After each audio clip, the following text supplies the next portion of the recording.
Bonjour Brigitte Bonjour. Breton, bonjour Nathalie Gauthier, bonjour Delphine Mazzotta, bonjour à toutes les personnes qui nous rejoignent pour ce webinaire donc organisé par notre partenaire Bersitude dans le cadre du colloque des approches non médicamenteuses qui aura pour thème renouer le contact grâce au bercement.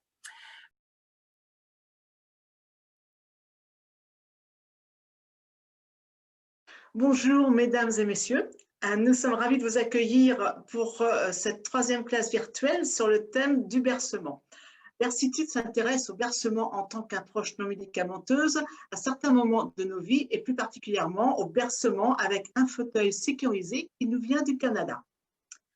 Le bercement et les chaises berçantes font partie du quotidien des Canadiens. Il est tellement ancré dans leur culture que les personnes âgées ont aussi des fauteuils berçants dans les centres d'hébergement et de soins. Les bienfaits du bercement sont tellement évidents au Canada que nous avons décidé de proposer le bercement pour les EHPAD en France avec un fauteuil berçant conçu et fabriqué par notre partenaire LPA Médical, donc québécois, et spécialiste des fauteuils médicalisés. Ce fauteuil a été co-développé avec des ergothérapeutes québécois et comprend un système breveté pour une utilisation en toute sécurité. Il est commercialisé en Amérique du Nord depuis une vingtaine d'années. On trouve, comme je disais tout à l'heure, ces fauteuils berçants sécurisés dans tous les centres d'hébergement et de soins de longue durée au Québec, ce qui correspond à nos EHPAD en France. En France, nous avons commencé à le commercialiser il y a un petit peu plus de 2 ans et demi, je crois. Et ce fauteuil s'appelle chez nous en France le TerraBerce. Aujourd'hui, avec la présence de Delphine Mazzotta, nous vous proposons de partager les expériences vécues en EHPAD en France. Delphine a une formation initiale de psychologue clinicienne. Elle dirige depuis une dizaine d'années l'EHPAD Les Patios de Lierre et depuis 2 ans, je crois, l'EHPAD du Parc Fleury. Ces deux établissements sont situés en Seine-et-Marne et font partie du groupe France Horizon. Comme le disait Cécile tout à l'heure, le thème d'aujourd'hui porte sur le bercement et le lien social, ou plus précisément renouer le contact avec le bercement. Delphine, donc à vous la parole pour partager vos belles expériences et votre analyse sur les bienfaits et bénéfices directs et indirects constatés dans les deux EHPAD que vous dirigez.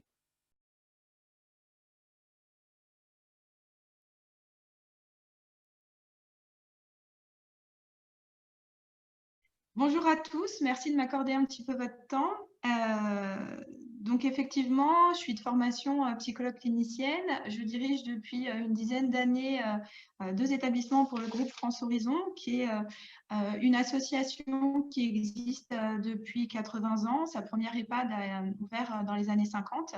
Aujourd'hui, l'association gère 8 établissements, plus de 750 résidents sont accueillis. Et la philosophie avant tout de l'association France Horizon, c'est une philosophie humaine et à but non lucratif puisque toutes les places sont habilitées à l'aide sociale. France Horizon a un réel besoin de répondre aux nouveaux besoins d'accueil des seniors. C'est pour ça que tous les EHPAD en moyenne disposent d'un PASA, d'un pôle d'activité de soins adaptés. Et on a un projet d'ouverture d'un EHPAD de plus de 100 lits en Île-de-France et une résidence autonomie qui est en cours de construction dans l'Aude. La rencontre avec la société Bersitude et les fauteuils de bercement s'est fait en 2017 sur le salon Santé Expo, qui est l'ancien salon qu'on connaissait sous le nom de Paris Eastwork Week. Brigitte et Nathalie tenaient avec la délégation québécoise et avec LPA Médical un stand où elles exposaient les fauteuils, justement, TerraBerce, les fauteuils de bercement. À cette même époque, moi, j'ai allé ouvrir le PASA au sein de l'EHPAD Les Patios de Lierre, à Comble-la-Ville. Et donc, j'étais à la recherche de tout nouveau dispositif de prise en charge non médicamenteux qui pouvait être utilisé dans cette unité de vie. J'ai donc été tout naturellement séduite par le principe du bercement.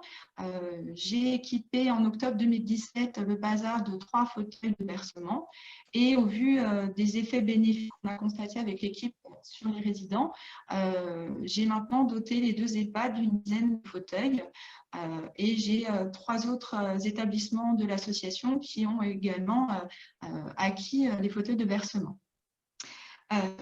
Maintenant, je vais vous parler plus des bienfaits du fauteuil sous l'aspect de témoignages ou d'anecdotes que l'on a pu recueillir depuis 2017 avec les soignantes auprès des résidents. Le premier avantage qu'on a pu observer, c'est effectivement l'effet d'apaisement sur les résidents au niveau de leur angoisse. On sait, et Brigitte l'a dit tout à l'heure, on sait depuis longtemps que le bercement dans le ventre de la mère ou bien dans les bras d'un adulte apaise et rassure le bébé.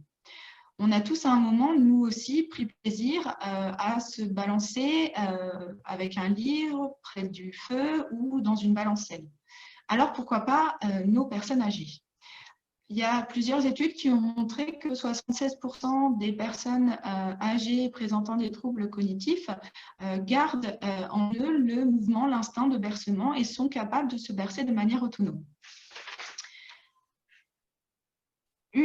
Un des effets d'apaisement, c'est une alternative à la déambulation, alternative partielle mais importante. Ici, on voit une dame qu'on va appeler Madame N, qui est âgée de 91 ans, qui a un stade sévère de la maladie d'Alzheimer. Elle a été accueillie en 2012 au sein de l'établissement et elle était décrite avant la maladie par sa famille comme quelqu'un de très dynamique, très active et autonome. À son arrivée, la prise en charge a été compliquée parce que cette dame, dès son lever, avait le besoin de déambuler, donc besoin de bouger parce que bouger, c'est exister. Pour prendre en charge cette dame et l'accompagner dans les soins de nursing, l'équipe avait été démunie et avait souvent l'impression de rentrer dans un rapport de force, puisque pour accompagner cette dame-là, il fallait marcher avec elle, déambuler avec elle, mais très vite, elle pouvait s'énerver puisqu'elle avait l'impression d'être suivie par le personnel et donc elle pouvait les rejeter. Le toucher était aussi très compliqué avec cette dame-là. Donc, vous imaginez les soins au moment de la toilette. Quand on a installé les premiers fauteuils au niveau des espaces communs, en dehors donc, du PASA, et sur les espaces communs qui étaient sur son chemin de déambulation, on a été surpris dès le premier jour parce que cette dame s'est installée de manière autonome dans les fauteuils, comme si le côté accueillant et contenant du fauteuil en lui-même, de l'ergonomie du fauteuil, l'avait attirée. Et elle s'y est installée pendant plus d'1 heure en initiant d'elle-même des mouvements de bercement. Elle était actrice de son mouvement, du rythme et de la fréquence. Et on a observé de l'apaisement, on le voit d'ailleurs sur son visage, sur la petite vidéo. Elle est vraiment détendue et calme. On s'attendait à la fin de cette heure qu'elle soit peut-être très tendue, puisque nous, on avait l'impression qu'elle était restée assise pendant 1 heure, mais pas du tout. Elle était vraiment apaisée et détendue. Un autre effet qu'on a pu observer, c'est sur le syndrome du coucher du soleil.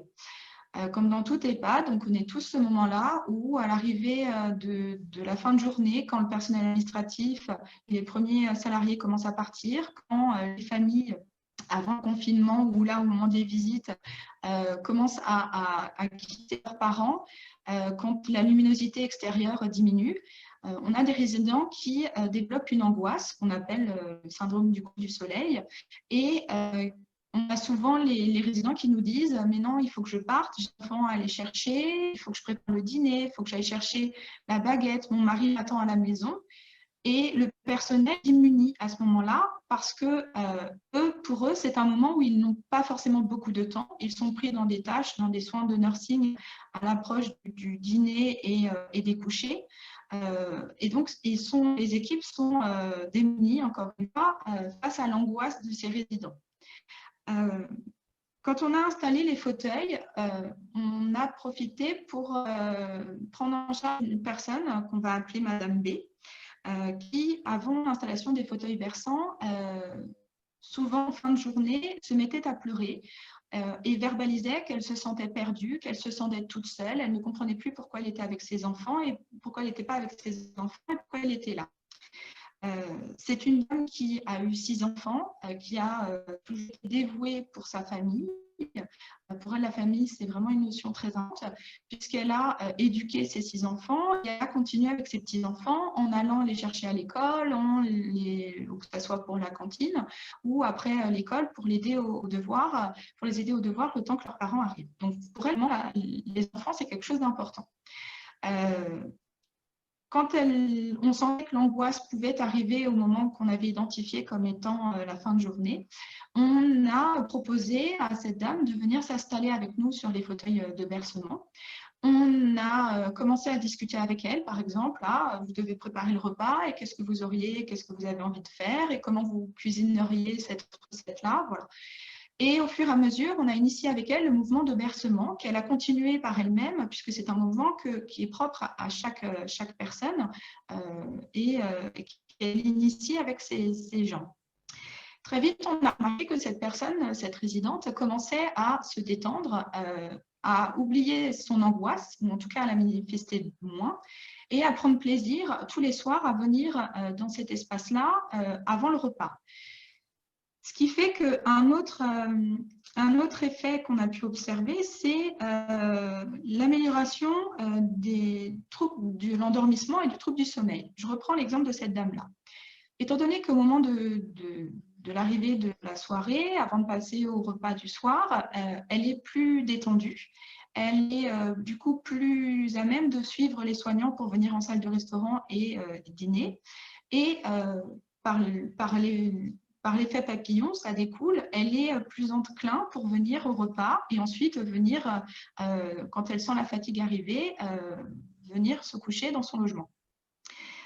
Donc, on a vraiment observé chez beaucoup de résidents une baisse du nombre d'anxiolytiques ou de somnifères consommés au moment de la nuit et moins de réveils nocturnes. Pour la dame, Madame B, tout à l'heure, on a observé qu'elle ne se levait plus du tout la nuit depuis qu'on a installé les fauteuils de bercement et qu'on l'installe tous les soirs dans ce fauteuil-là. Donc, ça a vraiment un effet sur les troubles de l'endormissement et les troubles du sommeil. Un autre effet aussi qu'on a pu observer au moment du confinement, on s'est dit c'est dommage, avec Brigitte et Nathalie, on s'est dit que c'est dommage que ces fauteuils restent là dans les espaces communs qui puissent plus être utilisés puisque les résidents, comme tous, ont été au début de l'année confinés en chambre. On a donc aménagé, on a remonté les fauteuils dans les chambres de quelques résidents qu'on avait pu identifier pour qui, dans la prise en charge au quotidien, c'était un élément important. Et on a observé une diminution de l'apathie ou de la perte d'appétit chez ces résidents-là. J'ai même une résidente qui m'a dit qu'elle avait mieux vécu le confinement quand on lui avait installé le fauteuil de bercement. Et elle m'a dit que ça avait été plus facile d'attendre la libération. Donc, c'était vraiment un effet bénéfique aussi pour elle. Un autre, donc j'en ai fini pour l'apaisement. Un autre effet bénéfique du bercement, c'est tout ce qui va permettre de renouer le contact. Alors, quand on s'assied dans les fauteuils de bercement, on est à la même hauteur que les résidents. Le personnel est donc à la même hauteur. On est tous au même niveau, ce qui est déjà un premier pas dans la communication avec l'autre. Le résident, il est aussi plus détendu, plus relaxé, donc plus ouvert à échanger avec l'autre. Revenons tout à l'heure à notre résidente, Madame N, qui, avant l'installation des fauteuils, déambulait beaucoup. On voit avec le fauteuil que le fait qu'elle soit détendue, qu'elle continue à bouger, à être à hauteur de son mouvement, mais centrée sur elle-même, elle peut rentrer en contact avec les autres. Ce qui fait que le soignant, quand il s'installe à côté d'elle, va pouvoir communiquer avec elle. Elle va même accepter, on le voit sur la vidéo qu'on a vue tout à l'heure, elle va rechercher le contact physique, chose qui était très compliquée avant. Le soignant va pouvoir lui expliquer les soins qu'il va lui proposer et l'accompagner ensuite tout naturellement dans son logement pour lui prodiguer ses soins. Donc, ça a permis vraiment de passer de cette relation de prise en charge conflictuelle à la limite du rapport de force par certains moments, avec plutôt une relation de confiance qui s'est établie avec cette dame-là. Un autre effet aussi, c'est la diminution de l'isolement psychique. On a une résidente qui a une pathologie psychiatrique et qui, à part pour aller fumer, ne sort pas de sa chambre, fuit un petit peu le contact avec les autres, que ce soit avec le personnel ou avec les résidents. Elle est assez autonome, donc elle a, voilà, il y a peu de soins à lui prodiguer. Un jour, on a eu besoin de libérer un des salons où étaient installés les fauteuils de bercement. Et on a remonté sur son chemin pour aller fumer, on a mis un fauteuil TheraBerce. Et on s'est rendu compte, on a observé aussi que cette dame, qui d'habitude allait directement, quand elle avait fini de fumer dans sa chambre, s'installait dans ce fauteuil et pouvait rester aussi plusieurs minutes, voire plusieurs heures, à regarder ce qui se passait tout en se berçant. On a aussi remarqué que le contact avec elle était plus facile maintenant. Elle accepte, quand elle a besoin d'aide, elle vient naturellement nous voir, nous demander les choses, chose qu'avant elle ne faisait pas. Parce que le fait de s'asseoir dans ce fauteuil-là, d'observer l'environnement et d'être plus à l'écoute des autres, lui a permis d'aller vers nous. Un autre effet qu'on a pu voir, c'est l'amélioration de la socialisation des résidents. Comme on peut le voir sur les photos, les résidents, quand ils s'installent dans le fauteuil, n'ont pas les jambes croisées ni les bras croisés. Ils sont vraiment dans une position d'ouverture à l'autre, et ce qui permet de pouvoir rentrer en communication, puisque déjà le langage non verbal du corps est plus ouvert à l'autre. Cette attitude d'ouverture, elle a été aussi vue avec la psychomotricienne qui fait ses séances de relaxation dans les fauteuils de bercement. Elle commence, la psychomotricienne, quand elle commence sa séance, elle observe que les résidents, souvent, sont un peu crispés sur eux-mêmes, serrent les accoudoirs, ne sont pas détendus. Elle va aussi voir que très rapidement, dans les premières minutes, un premier résident va se mettre à se bercer, puis un deuxième, puis un troisième, et elle va sentir les corps se relâcher, les épaules se détendre, et les mains ou les bras qui pouvaient être serrés se décrisper. Elle remarque aussi, après sa séance de relaxation qui a été facilitée par cette mise en mouvement dans l'apaisement par les fauteuils de bercement, elle remarque aussi qu'à la fin de la séance, les résidents ont besoin de nouveau de se bercer, comme pour se recentrer sur leur corps, sur leurs sensations corporelles, avant de se relever, comme pour initier le mouvement. Ils ont besoin de se rassembler. Un autre effet bénéfique que de renouer le contact, c'est le changement de regard. Alors, changement de regard du résident, puisque, on l'a vu, le résident, il est plus détendu. Il le dit, quand il décrivent le fauteuil, le bercement, il dit « c'est pas violent, je me sens calme, je me sens bien ». De ce fait-là, je l'ai dit déjà tout à l'heure, le résident, quand il est apaisé, détendu, comme toute personne, est plus enclin à rentrer en contact avec l'autre et à faire attention au monde qui l'entoure et à ce qui se passe. Et donc à rentrer plus naturellement dans l'échange. Les espaces où on a installé les fauteuils de bercement sont aussi plus investis par les résidents que d'autres salons où il n'y a pas ces fauteuils. Donc on voit que ça crée aussi un moment d'échange plus apprécié dans ces espaces-là. Ça a changé le regard du résident sur lui-même, ces fauteuils-là. On reprend tout à l'heure notre dame, Madame B, qui a 6 enfants et qui, avant l'installation des fauteuils, était très angoissée. Quand les résidents parlaient d'elle, ils la décrivaient comme « bah oui, c'est la dame qui pleure parce qu'elle oublie que ses enfants sont grands, sont plus là ». Donc, c'était toujours un petit peu négatif dans leur description. Aujourd'hui, comme cette dame est installée dans ces fauteuils-là, ne pleure plus, manifeste beaucoup moins d'angoisse. Les autres résidents ont plaisir à venir échanger avec elle et ils vont la décrire plutôt maintenant comme une dame courageuse et dévouée pour sa famille parce qu'ils ont échangé avec elle sur son histoire de vie et qu'ils ont appris à la connaître. Donc, elle ne se résumait plus par son angoisse, mais vraiment par des qualificatifs positifs pour la décrire.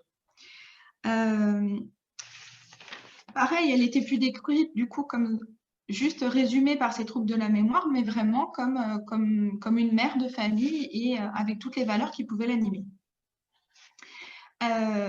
Du coup, le regard des autres résidents, vous l'avez compris, va changer aussi, puisque les autres résidents ne vont plus voir, par exemple, la personne qui déambule.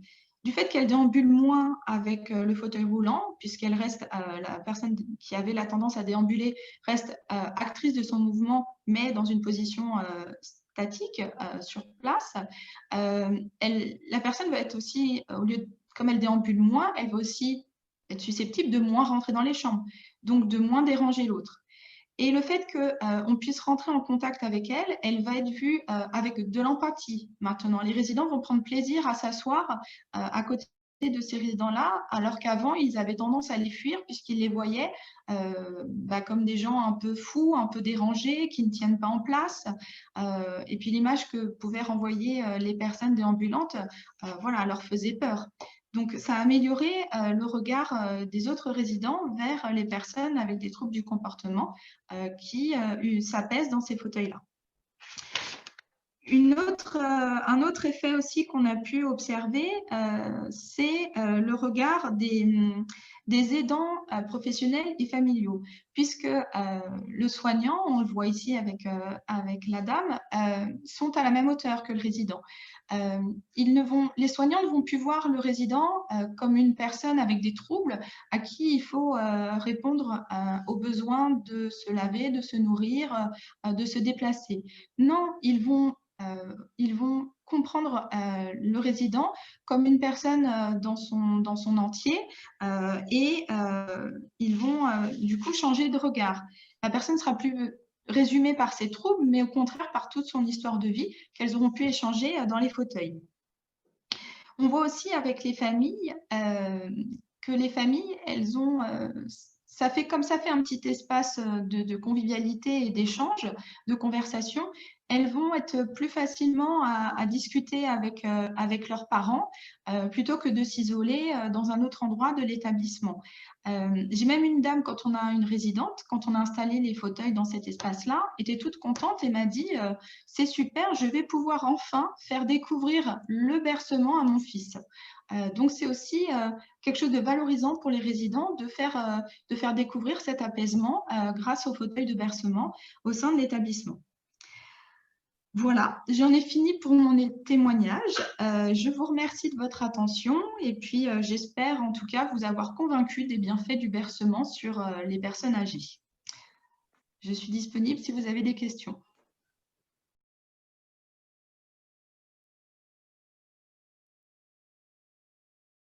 Y a-t-il des risques de chute et les résidents peuvent-ils se relever seuls? Alors, oui, tout à fait. Il n'y a pas de risque de chute et il y a une autre présentation qui a été faite pour Bersitude par une psychomotricienne qui a montré tous les bénéfices au niveau du trouble de l'équilibre des fauteuils et du bercement. Donc, ça diminue réellement le risque de chute. Il y a une étude qui avait été faite au sein de l'établissement, d'un des établissements que je dirige, qui avait montré qu'on avait réduit de manière considérable le nombre de chutes constatées qui pouvaient être avant des chutes de hauteur ou des pertes d'équilibre. Là, on n'avait plus du tout ce type de chute-là au sein de l'établissement depuis qu'on avait installé, donc depuis les 2 années où on avait installé les fauteuils de bercement, alors qu'on ne faisait pas forcément, à cette époque-là, la psychomotricienne ne faisait pas encore d'atelier avec ces fauteuils. Ensuite, l'autre question, c'était, pardon, le risque de chute et... Peuvent-ils se relever seuls?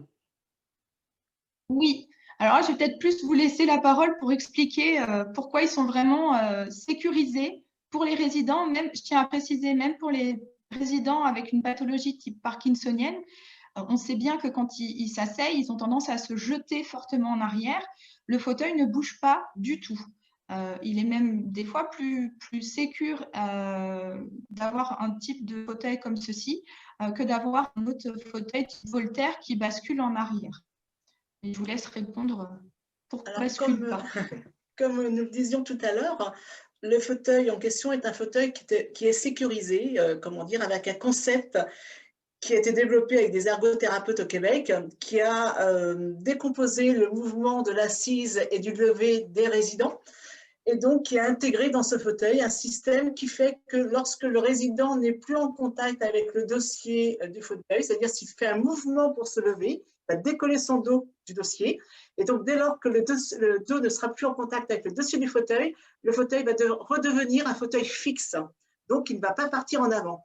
De même, lorsque le résident va s'asseoir ou se laisser tomber dans le fauteuil, comment dire, s'il se laisse tomber, il va se laisser tomber, son dos ne va pas s'appuyer tout de suite sur le dossier. Donc, tant que le dos n'est pas en contact avec le dossier, le fauteuil restera fixe. C'est simplement lorsqu'il viendra poser son dos sur le dossier qu'il va pouvoir libérer le mouvement du bercement. Ça, c'est la première chose. La deuxième chose, ce système, comment dire, breveté, permet aussi, ou limite en tout cas, limite l'amplitude du mouvement de bercement. C'est-à-dire qu'il ne va pas très en arrière et il ne va pas très en avant. Il n'y a pas cet effet, comment dire, de bascule que nous avons avec les fauteuils rocking chair que vous connaissez. Quand le mouvement va s'arrêter, il est très doux, il va s'arrêter, comment dire, avant de pouvoir éventuellement projeter légèrement le résident en avant ou en arrière. Donc, c'est un système sécurisé. Deuxième chose, effectivement, lorsque le résident va vouloir se lever, donc décoller son dos du dossier et donc avancer un petit peu ses fesses sur la surface d'assise, va pouvoir s'appuyer, s'aider sur les accoudoirs et donc ça initie le mouvement pour pouvoir se lever sans le pousser à se lever. Donc c'est vraiment quelque chose de très souple et très stable. De plus, on peut dire aussi que le fauteuil a des stabilisateurs sur la base du piétement du fauteuil qui permettrait, lorsqu'on a une personne hémiplégique ou alors quelqu'un qui vient s'appuyer sur le côté du fauteuil, qui permet de maintenir au sol le fauteuil. Alors, ça répond à la question ? Ça répond très bien à la question, puisqu'on a le droit à un merci avec point d'exclamation. Donc, on sait que ça va. Louis nous dit qu'en fouinant un petit peu, il trouve des vidéos de démonstration par des Québécois. Oui, évidemment, Louis. Et en plus, vous avez quelques vidéos sur notre chaîne YouTube que vous pouvez voir qui montrent, qui vous parle un petit peu du bercement, sur ces fauteuils, de l'histoire du fauteuil. Vous avez aussi quelques expériences filmées de chez nos clients. Et vous allez y retrouver, pour ceux qui ont suivi ou ceux qui n'ont pas pu le suivre, la conférence dont parlait Delphine tout à l'heure, qui était celle de Bouger, c'est exister, par Inès Palmade, qui est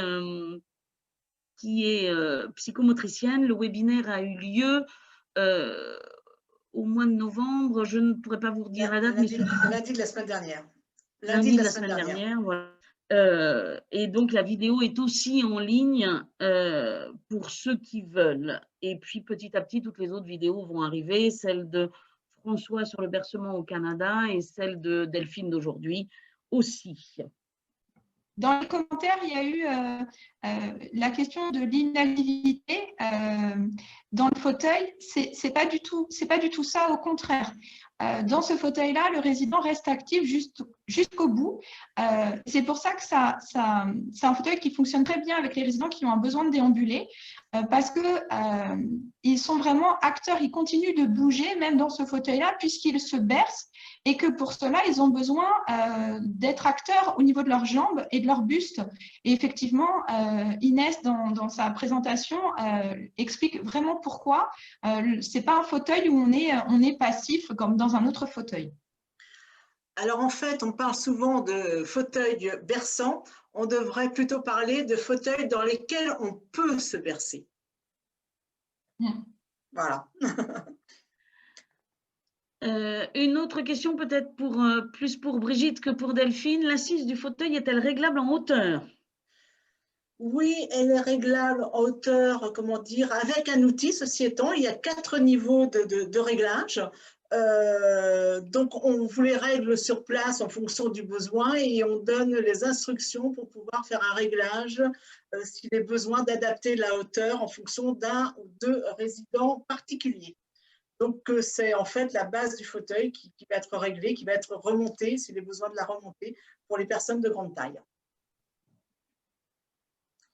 Alors, j'en profite pour préciser également qu'il existe également la possibilité d'avoir un réglage de la profondeur de l'assise, qui est en fait un réglage plutôt de positionnement du dossier, qu'on va avancer ou reculer en fonction, comment dire, des résidents. Toujours réglage ou ajustement, pardon, ou réglage avec outil. Ça n'est pas, il n'y a rien d'électrique, hein, c'est un fauteuil mécanique. Rien n'est électrique sur ce fauteuil. Est-ce qu'il y aurait des endroits stratégiques où installer les fauteuils et est-ce que ça doit être décidé en équipe pour les utiliser comme un outil vraiment stratégique de la vie sociale À écouter les résidents des 2 EHPAD, il en faudrait partout. Ils en voudraient même dans leur logement.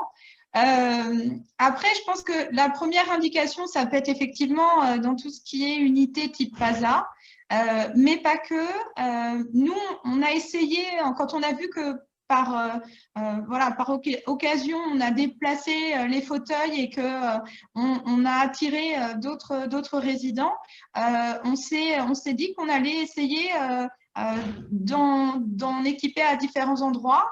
Il y a des endroits qui ont très bien fonctionné et d'autres un peu moins, comme le salon de télévision. Voilà, les résidents n'ont pas forcément, ils préféraient choisir un autre fauteuil que le fauteuil de bercement. Mais par contre, dans tous les autres endroits de l'établissement où on les a installés, que ce soit à l'accueil, dans les salons, en chambre ou au PASA, les résidents ont vraiment à choisir, ils choisissent le fauteuil Terraberce. Oui. Alors, pour rajouter un tout petit peu, je dirais oui, tu as tout à fait raison, Delphine. C'est vrai qu'en France, c'est tellement peu courant le bercement que ça nécessite quand même une certaine approche de l'équipe.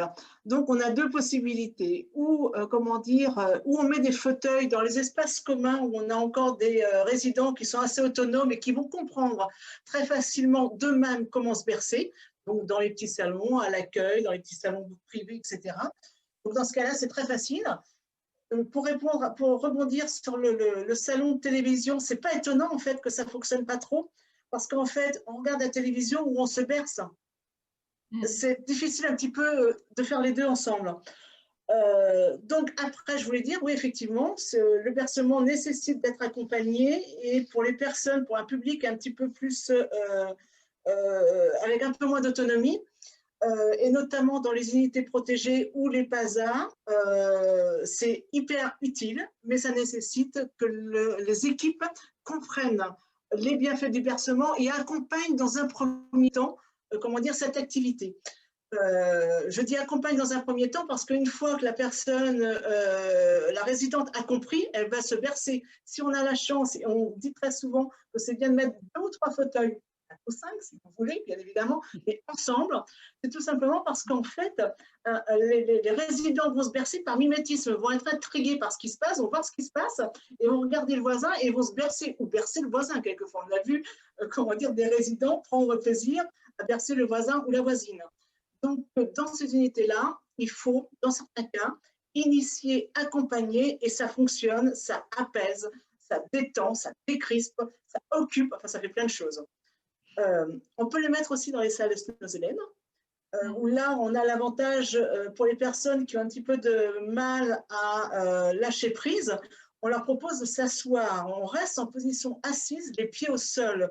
C'est quand même rassurant pour certaines personnes. C'est-à-dire qu'on a les pieds au sol, on est assis donc face et souvent à la même hauteur que le soignant, et donc on va pouvoir se bercer à la vitesse que l'on souhaite. Donc ça peut être très bien dans les salles de Snozelen. Et tout à l'heure, Delphine a parlé de déambulation nocturne également. Pourquoi pas dans les espaces, comment dire, dans les petits salons, dans les espaces un petit peu communs, pas très loin des chambres, pour les personnes qui se lèvent la nuit ou qui veulent se coucher un petit peu plus tard, elles vont venir se bercer un petit peu dans le fauteuil et éventuellement aller se coucher ou se faire accompagner au coucher dans leur lit. Voilà, et puis effectivement, après, c'est une question de budget dans nos établissements français et de priorité, bien évidemment. Mais oui, on peut les mettre un peu partout. Par contre, l'utilisation peut être un peu différente en fonction de là où on les met. Et c'est vrai que nous, dans nos formations, on suggère très fortement notamment pour les unités protégées, de créer des rituels autour des fauteuils. Au démarrage, créer des rituels pour amener les résidents à trouver du plaisir dans ce moment-là. Je m'arrête. Et complètement différemment, également dans les salles de repos soignants. Et oui, exact. Parce que même pour la QVT, c'est un excellent outil. Surtout en cette période-là. En complément du bercement, comment dire, avec les résidents. Et d'ailleurs, très naturellement, les soignants ou non soignants, ne serait-ce que d'essayer le fauteuil, moi, sur les établissements où il y a ce type de fauteuil-là, ils adhèrent tout de suite. Et en observant le changement et l'apaisement des résidents, ils sont convaincus des bienfaits du bercement et grâce au fauteuil sur les résidents. Oui, on est assez d'accord et on revient sur le point essentiel qui est de se dire ce fauteuil ou ces fauteuils, je redis au moins par paire, ces fauteuils, comment dire, apportent plein de bienfaits, mais il faut que les équipes, que les soignants soient convaincus, en fait. Il n'est pas question, bien évidemment, de poser un fauteuil à un endroit en disant bon, on va voir ce qui va se passer. On peut le faire, c'est pas très, comment dire, voilà. Il est préférable que les équipes soient convaincues et la plupart du temps, quand on fait une présentation, qu'elles essaient et qu'on essaie en parallèle et en même temps avec des résidents, on voit ce qui se passe. Voilà. Est-ce que le fauteuil peut être utilisé par quelqu'un qui n'aurait pas de mobilité dans ses jambes? Eh bien, Madame Delphine a de nouveau un très bel exemple.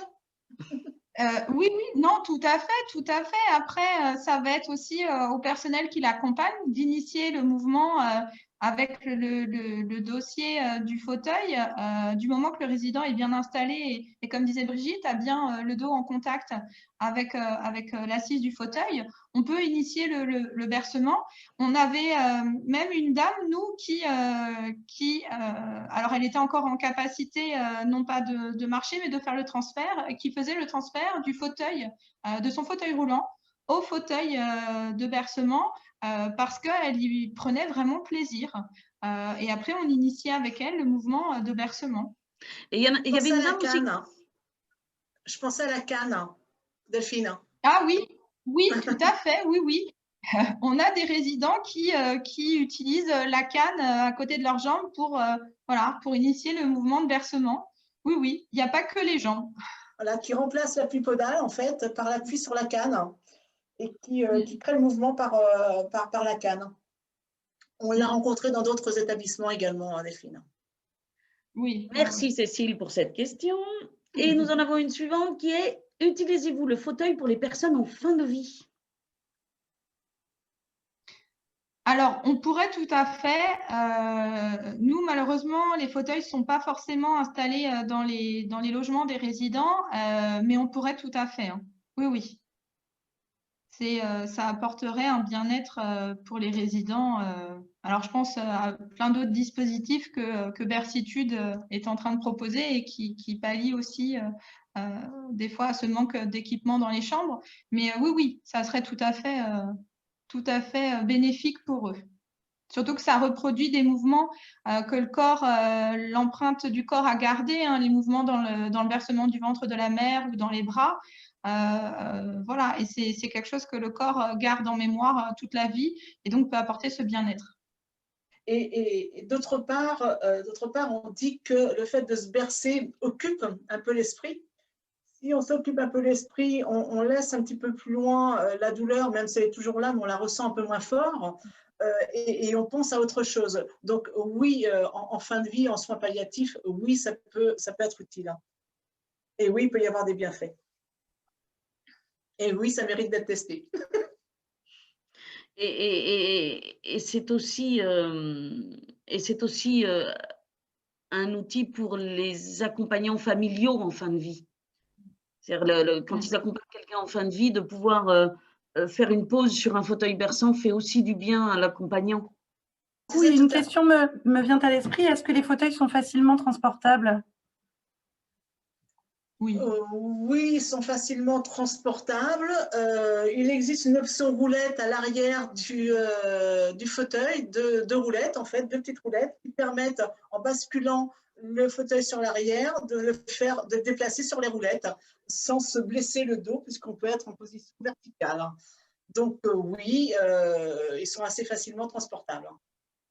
Alors, Delphine ou Brigitte, on a une question qui est: est-ce qu'il n'y aurait pas un risque de chute par effet toboggan pour les personnes en fin de vie qui ont une flexion de hanche réduite?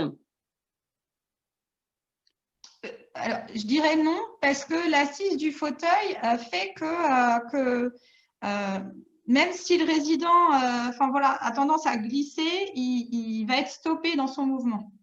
Donc, non. Et puis, s'il glisse, du coup, le bassin, le bas du dos, va plus forcément être en contact avec le dossier. Donc, le bercement ne sera pas possible. Donc, il ne pourra pas basculer en avant. Et on a une question de Louis qui demande: comment peut-on essayer les fauteuils? C'est une très bonne question, ça, monsieur Louis. Tout simplement en prenant contact avec Brigitte ou Nathalie pour organiser une présentation. Première chose, éventuellement aller voir un établissement peut-être proche de chez vous qui pourrait être équipé. Donc en tout cas, prendre contact avec nous pour pouvoir en parler. Et pour prendre contact, via le site web ou comme il y a plein de moyens, on n'est pas du tout caché. Ouais. Delphine, je ne sais plus si tu l'as dit en début de présentation, tu as dit combien tu avais de fauteuils dans ton premier EHPAD? Dans mon premier, j'en ai 8, 3 au PASA et le reste dans les espaces communs. Et les résidents en voudraient beaucoup plus. Les soignants aussi. Les soignants aussi, parce que voilà, j'ai une ASG au PASA qui s'est vraiment spécialisée dans les activités autour du fauteuil. J'ai la psychomotricienne également et j'ai les aides-soignantes dans l'EHPAD qui utilisent aussi le fauteuil, elles plus en individuel avec les résidents, comme j'expliquais tout à l'heure, quand elles sentent l'angoisse monter chez les résidents, même la nuit, les troubles du sommeil, elles asseyent le résident dans le fauteuil, elles initient le mouvement, elles lui proposent une petite tisane, elles lui expliquent qu'elles reviennent, qu'elles vont voir un autre résident. Et souvent, quand elles reviennent, le résident est complètement détendu et disposé à être accompagné pour être couché. Donc, merci. Merci. Bon, je rassure tout le monde, hein, Delphine, tu as commencé par 3 et tu as rajouté après. Oui. Eh bien, Delphine est intarissable, alors si vous avez... on ne l'arrête plus. Non. Quel type d'activité pouvez-vous proposer autour du fauteuil, me demande-t-on? Alors, plusieurs types. Ça peut être, par exemple, nous, on fait de la gymnastique douce. On fait des jeux de ballon, on fait également tout ce qui est groupe de parole, on fait les ateliers, on peut faire vraiment tout, atelier mémoire, atelier chant. On peut utiliser en fait le fauteuil comme outil pour la relaxation, par exemple, comme outil vraiment de l'activité. Ou on peut aussi utiliser le fauteuil, ne serait-ce que pour mettre, j'ai envie de dire, dans l'ambiance, mais que les résidents en début d'activité se bercent pour être plus réceptifs à l'activité qu'on va leur proposer et à la fin de l'activité pour qu'ils se recentrent sur eux-mêmes avant de reprendre une autre activité ou de sortir de l'activité. Je repensais à une autre intervention qui a eu lieu durant le colloque concernant la fin du PASA et le retour à l'EHPAD. Nous, on n'a pas forcément cette difficulté-là parce que les résidents sont installés à la sortie de l'EHPAD dans les espaces communs où il y a les fauteuils de bercement. À la sortie du PASA. À la sortie du PASA. Oui, pardon, du PASA. Oui, oui. Donc, ils vont rester entre eux. Ils vont, du coup, au fur et à mesure, avoir les autres résidents de l'EHPAD qui vont venir les rejoindre. Ils vont être dans le mouvement avec le bercement et dans l'apaisement. Donc, on n'a pas de rupture de rythme pour le résident à ce moment-là. Donc, l'utilisation du fauteuil de bercement est vraiment multiple et ne s'arrête pas. Oui, petite précision par rapport à ce que vient de dire Delphine Mazzotta. Elle fait référence à l'intervention de Christelle Matevon sur les PASA. Oui, tout à fait. Parce que ce colloque est riche de plein de conférences super intéressantes. C'est vrai. On a un commentaire de Monsieur Louis qui nous dit « La mayonnaise prend, reste à savoir si l'équipe suivra. » Merci. Ah, je pense que oui. Si la mayonnaise prend… Ok, à votre disposition, Monsieur Louis. Delphine a aussi l'habitude de dire amenez-moi vos équipes, vous allez voir, les miennes vont en parler. Oui, ah oui, oui. Et elles le font vraiment naturellement parce qu'elles sont passionnées par cet outil non thérapeutique et en plus, qui est tout simple et qui demande rien. C'est vrai que voilà, effectivement, Brigitte et Nathalie proposent une formation, mais c'est tellement quelque chose j'ai envie de dire, d'inné que les équipes s'en saisissent tout de suite avec les résidents. La formation, elle sert en fait surtout à aider les équipes à identifier des activités faciles d'accès pour leur propre groupe. C'est surtout ça, c'est de l'accompagnement, en fait, ou faire naître des idées ou des réflexions. C'est plus de l'accompagnement, effectivement, que de la formation pure et simple, parce que c'est quelque chose de naturel, c'est facile à comprendre. Voilà. Ce n'est pas obligatoirement naturel pour nous, mais c'est très facile à comprendre. D'ailleurs, les Québécois nous disent, les Québécois qui ont conçu ce fauteuil, nous disent, nous, on n'arrive pas à parler des bienfaits du bercement parce que c'est tellement naturel chez nous qu'on va plutôt parler de la sécurité, mais on ne sait pas parler des bienfaits, des bénéfices. Donc, voilà, à nous de propager cette ère de bercement dans nos EHPAD et au sein des équipes. Alors, nous avons encore une question pour Delphine. Utilisez-vous le fauteuil pour les toilettes difficiles? Alors, pour amorcer les toilettes, oui. Je reprends l'exemple de la résidente, Madame N, qui faisait que déambuler, où on n'arrivait pas à rentrer en contact et elle n'acceptait pas le toucher.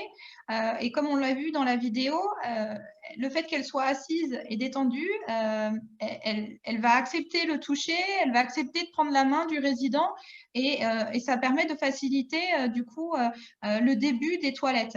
Donc, c'est tout à fait, nous, c'est ce qu'on fait hein, quand on a un résident qui est dans le refus. Évidemment, on va essayer à différents moments de lui proposer la toilette, mais on peut aussi l'emmener passer un petit temps en individuel dans le fauteuil de bercement et une fois qu'il sera apaisé, la relation de confiance se sera faite plus facilement avec le soignant. Il acceptera que le soignant le touche, rentre en contact avec lui et pourra l'accompagner sur la toilette après sans problème. On pourrait appeler cela une mise en condition. Oui. En tout cas, une mise en confiance complètement. Ça facilite et ça fait gagner du temps aux soignants. L'apaisement que le résident ressent avec le fauteuil de bercement. On va peut-être s'arrêter là. Peut-être parler du prochain rendez-vous que vous nous donnez le 10. Eh bien, oui, effectivement, là, on vient de terminer notre cycle de 3 classes virtuelles sur le bercement. On a une 4e classe virtuelle qui aura lieu donc le 10 décembre. C'est 15h, Nathalie, je crois? C'est 14h30. 14h30, oui, 14h30, effectivement. Donc, qui va porter sur l'apaisement multisensoriel grâce à un petit coussin musical In-Mew, relax. Ce sera une classe virtuelle qui sera animée par Noémie de Malesieux, qui est une psychomotricienne qui exerce en EHPAD et elle nous partagera ses expériences vécues avec ce fameux petit coussin. Donc, et là aussi, on parlera d'apaisement pour les toilettes difficiles. Aussi, oui, les toilettes, soins en général, hein, transfert, etc. Et les fins de vie aussi. Et des fins de vie aussi. Également, et l'appréhension, enfin plein de petites choses. Effectivement, c'est le petit coussin multiples utilisations. on va vous remercier de votre attention. Merci Delphine, merci Cécile, merci Nathalie, bien évidemment. N'hésitez pas à nous contacter si vous avez des questions complémentaires. Et puis, on vous souhaite une bonne fin d'après-midi. Au revoir. Au revoir. Merci, au revoir.